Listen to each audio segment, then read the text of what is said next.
Hi, it's Sophie for Culture Compass, and I'm here with the Energy Sessions headliners. Ash, how are you? Very well. Good. Are you on a high after this morning because you scored a cracking goal on Soccer AM? Yeah. I was just saying it's one of the best feelings I've ever had in my whole life. I don't know. Yeah, it must be just insane to be a real professional footballer. But yeah, scored in front of millions of people. But Gave you a taster, didn't it? Yeah, really. It was pretty cool scoring on live on national TV. It was pretty cool. Were you all watching? We were stuck on a bus in our van. You were in a van driving from Brighton after 2 days of partying. Yeah. How are you feeling then? A bit ropey, if you're honest? I think I judged it correctly. Big night after the gig on Thursday, and then Friday was just pacing myself just so I could deal with the hangover while I was asleep. Good move. Yeah. And Mark's sleep pattern seems pretty screwed up. Yeah, you're suffering today, aren't you? Yeah, I had 2 hours sleep last night. So This morning. I had 2 hours sleep this morning. I didn't get to sleep till 8 a.m. And then we had to leave the hotel at 10. It's not ideal, is it? But anyway, you've been playing for 20 years or around that. So is it almost like you can be on autopilot when you play a gig, or did the break mean that you get that nervous energy back now? There must be a lot of muscle memory. Like we probably could play in a bit of a state, but I don't know. We try not to do that as often as possible. Yeah. Try to be pros. Yeah. There's always a rule. I kind of try and have the rule for the last 16 years anyway, not to drink before I play. Do you generally stick to that? Is it quite good? Yeah, I do. You'd probably have a drink before, but I don't know. We're normally, but I guess we've done gigs in all sorts of conditions. Like things where you have to do. Like for example, this summer we did a festival in Ireland, and then we had to drive overnight to the airport and get straight on the first plane to Holland in the morning, and then go and play at noon the next day. So we were in this van and just trying to get a little bit of sleep, sitting up on this in the van or else on the plane, and then get up and do a great show. And we're kind of used to. We're pretty tough now. Yeah. I think the good thing about it is that no matter how bad you're feeling, I think once you get to that point where you're just about to go on stage, everything kind of kicks in. Yeah. It's kind of the adrenaline kicks in and that takes over. Whether you've lack of sleep or got the flu or whatever, it's the only time you feel good during the day is when you're on stage. Yeah, the only time we've ever cancelled shows is maybe a couple times the vans or the bus has broken down. Out of your hands. Yeah, but we've played with all sorts of illnesses and injured limbs and broken feet. Really, this one. Yeah, You're accident prone then? Swine flu, yeah. Oh God, I had that as well. Yeah. 2 broken feet once. I had swine flu. I don't know. Just soldier on. Yeah, there was the incident with the banana. Oh yeah. Best left unsaid. Well, he was simulating. I don't know. He had a knife and a banana, and he was swinging a knife around. Doing Pete Townsend windmills with a knife, and missed a banana and sort of sliced his fingers open. Every time they when he tried to play, he pressed down on the frets and the blood started spurting out. Yeah. And then there's there's 2 other good ones. Well, there was the ambulance before the show in Ireland, that festival. Oh yeah. Where 5 minutes before we were going on stage, the ambulance was there. What was that? You had some pneumothorax, some lung thing. Oh gosh. And then there was the time he fell off the back of the trailer behind the bus, and we discovered him in a pool of blood. He'd gone head first off the back of the trailer off the bus in Switzerland, and he had to play the next few days looking like Mr. Bump with the bandage all around his head. Liability. Yeah. I still haven't got over that. 10 years later. And then there was the experience with the being possessed and getting the Exorcist and stuff, but we won't go into that too much. You need to write a book or something. Crazy.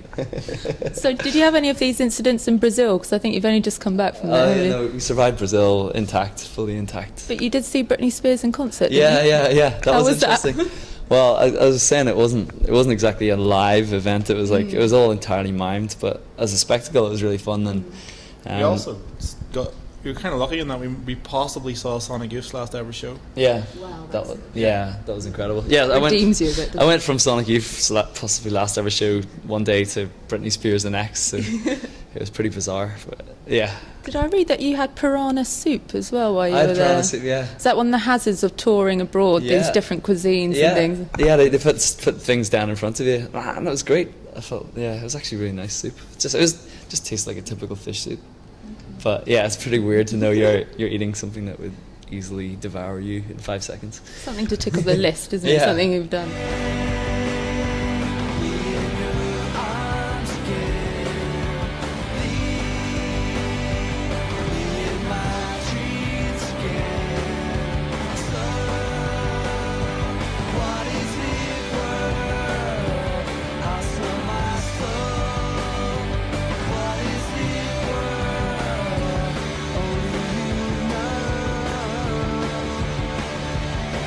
I want to talk about how things have changed in the industry, because obviously you've been around for 2 decades, the industry changes and adapts, and you seem to sort of try and adapt to that because you have your app, you've become a Twitter fiend, and you did your A to Z series which concentrated on singles. But is there any aspect that you don't enjoy about the industry in 2011? I don't know. It's been things you could say maybe just is that you've realised you have to adapt all the time, but you know, sometimes when you're forced into these situations, it's like it's a bit uncomfortable, you know, figuring out like how you're going to change or evolve, but you know, it's probably a lot of like economic differences. I think the kind of frustrating thing is that, you know, we're very much willing to kind of adapt and change the circumstances, but it seems like a lot of the music industry seems really slow to react to things, which can be a bit frustrating. We always feel like we're a bit ahead of the curve, like doing the A to Z series. I think we kind of thought, you know, after doing that, there'd be so many more bands doing it. And, you know, maybe they will follow on in a few years' time, but, you know, I think it's important to go out there and try new ideas, because, you know, there's no point sticking with the status quo if the status quo isn't working. Have you got any more innovative ways that you're going to do things in the future that you've got planned? Nothing, no ideas at the moment, but I'm sure we'll conjure up something. yeah. You did some collaborations this year. I think you did one with We Are Scientists. Yeah. And you had a jamming session with Brian Eno and Coldplay. That's right, yeah. Have you got any in the pipeline for the next album, perhaps? Or? Not yet. The We Are Scientists one was really fun, because that was quite interesting, because we were both playing the same song. We were covering this song for a multiple sclerosis society and called Washington Parks, and like we were on one side of the speaker and they were on the other. Like we recorded the drums around at the same time in London. Then we tracked it up, so it sounds like, if you listen to it, it sounds like one band, but if you actually like just take off one earphone, you'll hear one of each other. So yeah, it's pretty exciting way to work, really. Just, you know, it's like me and Andy Burrows went into the studio and just like, I said, well, I'm going to kind of go do this thing, so she kind of go in a different direction and then sort of put it all together. It does sound like one drum kit. it's quite amazing. We've actually had 5 lineups of Ash this year as well, which is crazy. Yeah, it's very bizarre, because Rick missed like a few weeks of touring because he had his daughter was born in the start of summer. So we went out with his friend Alan on drums, and we did a tour as a 3-piece. Then we did then we went to Japan, and we were playing with this massive Japanese band, so their guitarist wanted to play with us, so he played. So that was the second lineup. Yeah. Then there's of course the classic Ash lineup.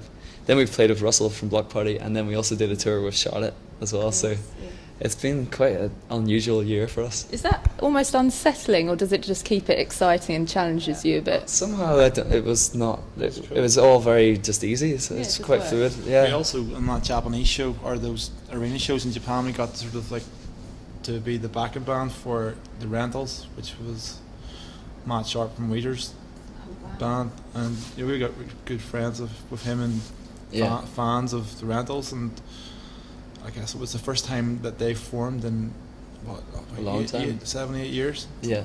Played in live. So he knew that we were going to be over there, and said, he called us and we talked on Skype and stuff, and he was like, "Look, guys, do you want to be the backing band?" And we were like, "Sure." Of course. Yeah, actually, we may do something again with that next year, possibly. Yeah. We had so much fun with like Scientists and Rentals that we thought that would be like a perfect tour. So you never know, we might try and bring that tour somewhere next year. Let's hope so. Yeah. And talking about next year, I guess you're planning on releasing an album. Yeah, well, start recording it.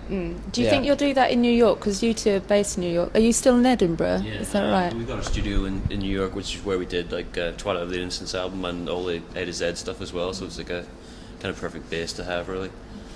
Do you have any ideas of what the sound might be like? Because I think you said the last one had a kind of jaded aspect to it. Do you think it would be poppy and melodic or a bit cynical? Or? No idea. Yeah, No idea to I just see. haven't written anything really yet, so we'll just see where it takes us. But Where the mind frames at Yeah. at the time. yeah, the fun thing with all the singles we just did was that everyone was like in quite a different like style. Because we were trying to surprise people every 2 weeks because Yeah. singles are coming out. So. So I don't know, maybe we'll do something that's more of like a sort of concentrated sound for the whole thing. Okay, great. And you've got your Christmas album out at Yeah. the moment, Yeah. and Emmy described it as slightly cynical. Right, yeah. So are you guys in the festive spirit? Are you happy to be in this period of the year, or? It's pretty good. Like, well, I've sort of been celebrating Christmas all year in a weird way. Like, I've been like wearing Christmas sweaters in like September and photo shoots and stuff like that. So I'm over the Christmas sweater aspect of it, but I haven't had any mince pies. He's not. Well, I'll check that out. I haven't had any presents yet, so like there's stuff to look forward to, Yeah, definitely. definitely. And and tonight's our last show of the year. So. Celebration. My daughter's got a giraffe called Jesus. I don't know whether that means I'm into Christmas or not. You have to be, probably. You do also.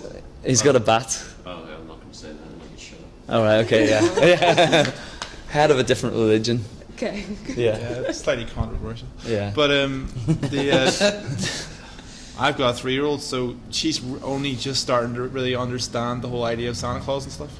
So she's really excited about that. So it's gonna be a fun year. Yeah, it makes it better for adults when there's children around, I think, doesn't it? Yeah. He's got these hilarious pictures of him and his daughter the last 2 years with Santa, like, and she's just bawling her eyes out each time. But There's something we a bit think creepy. it'll be a different story this Yeah. year. Oh, she did. I tried to take her last month and she wasn't having it. Really? She's still like freaked out by Santa? Yeah, but I said that unless she goes, that Santa won't know what to bring her, so she's gonna have to go to it. If you don't go and see Santa, he won't creep into your house some night and leave you some stuff. I don't know. It's pretty creepy when you think about it, Christmas. Yeah. Anyway, I better wrap things up. But you were saying earlier that you haven't been here since '94, I think. Yeah. And you were supporting then. You're Yeah. headlining tonight. So that's right. We feel like we've really made it Yeah. now. Yeah, Tonight it's is the amazing. night. Yeah. Okay, so what can people expect? Will it be a best of sort of display again? I feel like, yeah, because there's there's all the stuff that we probably wanted to play for the last time this year, so Yeah. it'll just be a broad mix of some A to Z stuff and then a load of like old singles, and so it'll be great. Okay, well, I look forward to seeing it. Yeah, cheers. Okay, good luck for 2012 as Oh, well. yeah, thank Thank you. you. Thank you.